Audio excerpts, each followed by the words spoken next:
like studying weathering and erosion. Somehow I think my teacher might disagree. No. Check it out. In the game, Breaker and Whoosh are a superhero duo. They work together and change the land. Breaker breaks things down, and Whoosh carries them away. And what does that have to do with studying? Weathering and erosion work together just like Breaker and Whoosh. They're a scientific super duo. Weathering is the breakdown of materials in the Earth's crust into sediment. If weathering were a superhero, it would be Breaker. Actually, that sort of makes sense. Erosion is when weathered rock is carried away by gravity, water, wind, and ice. If erosion were a superhero, it would be Whoosh.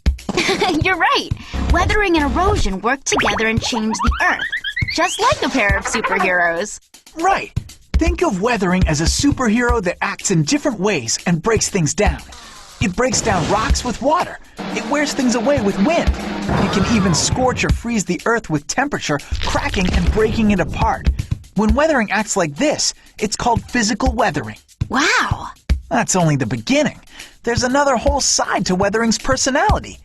Chemicals in the air mix with water to make acid rain that eats away at limestone rocks. Oxygen reacts with iron and forms rust. That's chemical weathering. Then, after weathering is done breaking things down, his trusty sidekick, Erosion, steps in. Yep, Erosion swoops in and picks up the pieces, carrying them away. Erosion knows how to move, and it does it all sorts of ways.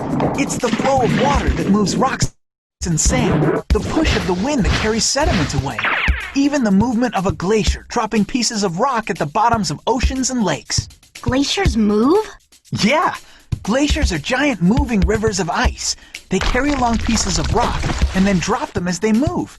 It's called deposition because the glacier is making a deposit. Weathering and erosion really are like a super duo. Who knew?